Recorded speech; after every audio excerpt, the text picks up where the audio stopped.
Hi friends, welcome back to my channel. ಬನ್ನಿ, ಇವತ್ತು ನಾನು ಚಿಕನ್ ರೆಸಿಪಿ ತೋರಿಸ್ಕೊಡ್ತಾ ಇದ್ದೀನಿ. ಗ್ರೀನ್ ಚಿಕನ್ ಮಸಾಲಾ ಕರಿ ಯಾವ ರೀತಿ ಮಾಡೋದು ಅಂತ ತೋರಿಸ್ಕೊಡ್ತಾ ಇದ್ದೀನಿ. ತುಂಬಾ ಟೇಸ್ಟಿಯಾಗಿರುತ್ತೆ ಮತ್ತು ಈಸಿಯಾಗಿ ಮಾಡ್ಕೊಳ್ಬೋದು. ಸೊ ಒಂದು ಅರ್ಧ ಗಂಟೆಯಲ್ಲಿ ಈ ರೆಸಿಪಿ ರೆಡಿ ಆಗುತ್ತೆ. ಬನ್ನಿ, ಇವಾಗ ನಾನು ಅದು ತೋರ್ಸೋಕ್ಕಿಂತ ಮುಂಚೆ ಇನ್ನೂ ಯಾರು ನನ್ನ ಚಾನಲ್ನ ಸಬ್ಸ್ಕ್ರೈಬ್ ಮಾಡಿಲ್ಲ, ಪ್ಲೀಸ್ ನನ್ನ ಚಾನಲ್ನ ಸಬ್ಸ್ಕ್ರೈಬ್ ಮಾಡಿ. ಹಾಗೆ ವಿಡಿಯೋ ಇಷ್ಟ ಆಗಿದ್ದಲ್ಲಿ ಲೈಕನ್ನು ಕೊಡೋದನ್ನು ಕೂಡ ಮರಿಬೇಡಿ. ನಿಮ್ಮ ಫ್ರೆಂಡ್ಸ್ ಆ್ಯಂಡ್ ಫ್ಯಾಮಿಲಿಗೂ ಕೂಡ ಶೇರ್ ಮಾಡಿ ಅಂತ ಕೇಳ್ತಾ ಇದ್ದೀನಿ. ಇವಾಗ ಇದನ್ನು ಮಾಡೋದಕ್ಕೆ ಏನೇನು ಬೇಕು ಅಂತ ಬನ್ನಿ ನೋಡ್ಕೊಂಡು ಬರೋಣ. ಈಗ ನಾನು ಒಂದು ಬೌಲ್ನಲ್ಲಿ ಚಿಕನ್ನ ವಾಶ್ ಮಾಡಿ ಇಟ್ಕೊಂಡಿದ್ದೀನಿ. ಒಂದು ಅರ್ಧ ಕೆಜಿಯಷ್ಟು ಚಿಕನ್ನ ತೊಗೊಂಡಿದ್ದೀನಿ. ಸೊ ಇವಾಗ ನಾನು ವಾಶ್ ಮಾಡಿ ಇಟ್ಕೊಂಡಿದ್ದೀನಿ. ಈಗ ಇದಕ್ಕೆ ಮಸಾಲ ಪ್ರಿಪೇರ್ ಮಾಡ್ಕೋಬೇಕು. ಅದಕ್ಕೆ 1 ಹಿಡಿಯಷ್ಟು ಕೊತ್ತಂಬರಿ ಸೊಪ್ಪು, ಹಾಗೆ ಒಂದು ಅರ್ಧ ಟೇಬಲ್ ಸ್ಪೂನಷ್ಟು ಮೆಣಸುಕಾಳು, ಹಾಗೆ ಚಕ್ಕೆ, ಒಂದು 4 ಲವಂಗ, ಹೂವು, 1 ಇಂಚು ಶುಂಠಿ, ಹಾಗೆ 9ರಿಂದ 10 ಬೆಳ್ಳುಳ್ಳಿ, 3 ಹಸಿಮೆಣಸಿನ್ಕಾಯಿ ಮೀಡಿಯಂ ಖಾರ ಇರೋದನ್ನ ತೊಗೊಂಡಿದ್ದೀನಿ. ಒಗ್ಗರಣೆಗೆ ಈರುಳ್ಳಿ, ಕರಿಬೇವು, ಎಣ್ಣೆ. ಸೊ ಇಷ್ಟಿದ್ರೆ ಸಾಕಾಗುತ್ತೆ. ಒಂದು ಮಿಕ್ಸಿ ಜಾರ್ಗೆ ಈಗ ನಾನು ಏನೇನು ತೋರಿಸಿದ್ನಲ್ವ ಮಸಾಲೆ, ಅದನ್ನೆಲ್ಲವನ್ನು ಈಗ ನಾನು ಗ್ರೈಂಡ್ ಮಾಡ್ಕೊಂಡು ಬರ್ತೀನಿ. ನುಣ್ಣಗೆ ಪೇಸ್ಟ್ ಮಾಡ್ಕೊಂಡು ಬಂದಿದ್ದೀನಿ. ನೋಡ್ತಾ ಇದ್ದೀರಲ್ವ, ಇಷ್ಟು ನುಣ್ಣಗಿದ್ರೆ ಸಾಕು. ಜಾಸ್ತಿ ನೀರನ್ನು ಹಾಕಿ ಮಿಕ್ಸ್ ಮಾಡ್ಕೋಬೇಡಿ. ಒಂದು ಸ್ವಲ್ಪ ಈ ರೀತಿಯಾಗಿ ಮಿಕ್ಸ್ ಮಾಡ್ಕೊಳ್ಳಿ. ಸ್ವಲ್ಪ ಏನು ತಿಕ್ಕಾಗೆ ಮಿಕ್ಸಿ ಜಾರಲ್ಲಿ ಮಿಕ್ಸ್ನ ಮಾಡ್ಕೊಳ್ಳಿ. ಅದಾದಮೇಲೆ ಈಗ ನಾನು ಒಂದು ಕಡಾಯಿಗೆ ಒಂದು 3ರಿಂದ 4 ಟೇಬಲ್ ಸ್ಪೂನಷ್ಟು ಎಣ್ಣೆನ ಹಾಕ್ಕೊತಾ ಇದ್ದೀನಿ. ಎಣ್ಣೆ ಬಿಸಿ ಆದಮೇಲೆ ಇದಕ್ಕೆ ಈರುಳ್ಳಿ ಸೊಪ್ಪು, ಮೀಡಿಯಮ್ ಸೈಜಲ್ಲಿ ಇರುವಂಥ ಈರುಳ್ಳಿನ ಹಾಕ್ಕೊತಾ ಇದ್ದೀನಿ. ಹಾಗೆ ಕರಿಬೇವಿನ ಸೊಪ್ಪನ್ನು ಹಾಕ್ಕೊಂಡು ಬಾಡಿಸ್ಕೊತಾ ಇದ್ದೀನಿ. ಹಸಿ ವಾಸನೆ ಹೋಗೋವರೆಗೂ, ಹಾಗೆ ಒಂದು ಸ್ವಲ್ಪ ಕಲರ್ ಚೇಂಜ್ ಆಗೋವರೆಗೂ ಇದನ್ನು ಫ್ರೈನ ಮಾಡ್ಕೊಳ್ಳಿ. ಸೊ ಫ್ರೈ ಮಾಡ್ಕೊಂಡು ಆದಮೇಲೆ ಈಗ ಸ್ವಲ್ಪ ಈರುಳ್ಳಿ ಎಲ್ಲ ಬೆಂದಾಗಿದೆ.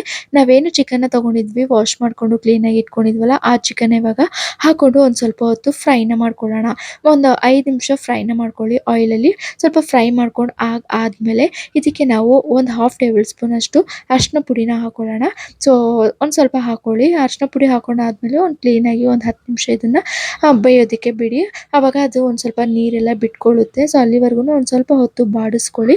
ಅದಾದಮೇಲೆ ನಾವು ಏನು ಮಿಕ್ಸಿ ಜಾರಲ್ಲಿ ಗ್ರೈಂಡ್ ಮಾಡಿ ಇಟ್ಕೊಂಡಿದ್ವಲ್ಲ ಮಸಾಲಾನ, ಸೊ ಅದನ್ನು ಇದಕ್ಕೆ ನಾವು ಇವಾಗ ಹಾಕ್ಕೊಳ್ಳೋಣ. ನೀರು ಬಿಟ್ಕೋತಾ ಇದೆ, ನೋಡ್ತಾ ಇದ್ದೀರಲ್ವ. ಸೊ ಇವಾಗ ನಾವು ಅದನ್ನು ಹಾಕ್ಕೊಂಡ್ಬಿಟ್ಟು ಕ್ಲೀನಾಗಿ ಮಿಕ್ಸ್ನ ಮಾಡ್ಕೋಬೇಕು. ಸೊ ತುಂಬ ಟೇಸ್ಟಿಯಾಗಿರುತ್ತೆ ಈ ಚಿಕನ್ನು. ತುಂಬ ಸಿಂಪಲ್ ಇಂಗ್ರೀಡಿಯೆಂಟ್ಸ್ ಕೂಡ ನಾನು ಯೂಸ್ ಮಾಡಿ ತೋರಿಸ್ತಾ ಇದ್ದೀನಿ. ಸೊ ನೀವು ಇದಕ್ಕೆ ಚಪಾತಿ, ದೋಸೆ, ಹಾಗೆ ಜೋಳದ ರೊಟ್ಟಿ, ಇದಕ್ಕೂ ಕೂಡ ನೀವು ಕಾಂಬಿನೇಷನ್ ತುಂಬಾ ಸಖತ್ತಾಗಿರುತ್ತೆ ಅಂತಲೇ ಹೇಳ್ಬೋದು. ಹಾಗೆ ರುಚಿಗೆ ತಕ್ಕಷ್ಟು ಉಪ್ಪನ್ನು ಹಾಕ್ಕೊಂಡು ಮಿಕ್ಸ್ನ ಮಾಡ್ಕೊತಾ ಇದ್ದೀನಿ. ಒಂದು ಸ್ವಲ್ಪ ಹೊತ್ತು ಮಿಕ್ಸ್ನ ಮಾಡ್ಕೊಂಡಾದ್ಮೇಲೆ ಒಂದು 10ರಿಂದ 20 ನಿಮಿಷ ಚಿಕನ್ನ ಬೇಯೋದಕ್ಕೆ ಬಿಡಬೇಕು. ಅಲ್ಲಿವರೆಗೂ ನೋಡ್ತಾ ಇದ್ದೀರಲ್ವ, 10-20 ನಿಮಿಷ ಆದಮೇಲೆ ನಾನು ಓಪನ್ ಮಾಡಿ ತೋರಿಸ್ತಾ ಇದ್ದೀನಿ ಚಿಕನ್ ಎಷ್ಟು ನೀರು ಬಿಟ್ಕೊಂಡಿದೆ ಅಂತ ಹೇಳ್ಬಿಟ್ಟು. ಸೊ ಚಿಕನ್ ನೀರು ಬಿಟ್ಕೊಂಡಾಗಿದೆ. ಈಗ ಇನ್ನೂ ಸ್ವಲ್ಪ ತಿಕ್ಕಾಗಬೇಕು ಇದು.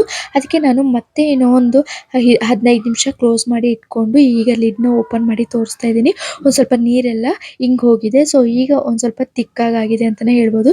ಈಗ ಇದಕ್ಕೆ ನಾನು ಒಂದು ಅರ್ಧ ಟೇಬಲ್ ಸ್ಪೂನಷ್ಟು ನಾನು ಇದಕ್ಕೆ ಚಿಕನ್ ಮಸಾಲಾನ ಆ್ಯಡ್ ಮಾಡ್ಕೊತಾ ಇದ್ದೀನಿ. ಸೊ ಬೇಕಂದರೆ ಹಾಕೋಬೋದು, ಇಲ್ಲಾಂದರೆ ನೀವು ಸ್ಕಿಪ್ನ ಮಾಡ್ಕೋಬೋದು. ಹಾಕೊಂಡ್ರೆ ಟೇಸ್ಟ್ ಚೆನ್ನಾಗಿರುತ್ತೆ ಅಂತ, ಹಾಗೆ ಫ್ಲೇವರ್ ಕೂಡ ತುಂಬ ಟೇಸ್ಟಿಯಾಗಿರುತ್ತೆ ಅಂತ. ಸೊ ಅದಕ್ಕೋಸ್ಕರನೇ ಚಿಕನ್ ಮಸಾಲ ಲಾಸ್ಟ್ಗೆ ಮಸಾಲಾನ ಹಾಕ್ಕೊತಾ ಇದ್ದೀನಿ. ಬೇಕಂದರೆ ನೀವು ಹಾಕೋಬೋದು ಚಿಕನ್ ಮಸಾಲ, ಇಲ್ಲಾಂದರೆ ನೀವು ಸ್ಕಿಪ್ಪು ಮಾಡ್ಬೋದು. ಹಾಕೊಂಡ್ರೆ ಟೇಸ್ಟ್ ಇರುತ್ತೆ, ಹಾಗೆ ಫ್ಲೇವರ್ ಕೂಡ ಚೆನ್ನಾಗಿರುತ್ತೆ. ಸೊ ಅದಕ್ಕೋಸ್ಕರನೇ ಲಾಸ್ಟಲ್ಲಿ ಚಿಕನ್ ಮಸಾಲ ಹಾಕ್ಕೊಂಡು ನಾನು ಗ್ಯಾಸ್ನ ಆಫ್ ಮಾಡ್ಕೊತಾ ಇದ್ದೀನಿ. ನೋಡ್ತಾ ಇದ್ದೀರಲ್ವ ಎಷ್ಟು ತಿಕ್ಕಾಗಿದೆ ಅಂತ ಹೇಳ್ಬಿಟ್ಟು. ತುಂಬಾ ಟೇಸ್ಟಿಯಾಗಿರುತ್ತೆ. ನೀವು ಕೂಡ ಈ ರೆಸಿಪಿನ ಟ್ರೈ ಮಾಡಿ. ಖಂಡಿತವಾಗೂ ತುಂಬಾ ಟೇಸ್ಟಿಯಾಗಿತ್ತು ಅಂತಲೇ ಹೇಳ್ಬೋದು. ಸೊ ನೀವು ಕೂಡ ಟ್ರೈ ಮಾಡಿ. ಯಾವ ರೀತಿ ಆಗಿತ್ತು ಅಂತ ನನಗೆ ಕಮೆಂಟಲ್ಲಿ ಕಮೆಂಟ್ ಹಾಕೋದನ್ನು ಕೂಡ ಮರಿಬೇಡಿ. ಸೊ ನೋಡ್ತಾ ಇದ್ದೀರಲ್ವ ಎಷ್ಟು ಅದ್ಭುತವಾಗಿ ಕಾಣಿಸ್ತಿದೆ ಅಂತ ಹೇಳ್ಬಿಟ್ಟು. ತುಂಬ ಸಿಂಪಲ್ಲಾಗಿ ಮಾಡ್ಕೋಬೋದು. ನೀವು ಕೂಡ ಟ್ರೈ ಮಾಡಿ. ಸೊ ಟ್ರೈ ಮಾಡೋದು ಕೂಡ ಮರಿಬೇಡಿ. ಸಿಗ್ತೀನಿ ನೆಕ್ಸ್ಟ್ ವ್ಲಾಗಲ್ಲಿ. Thank you for watching. Bye bye.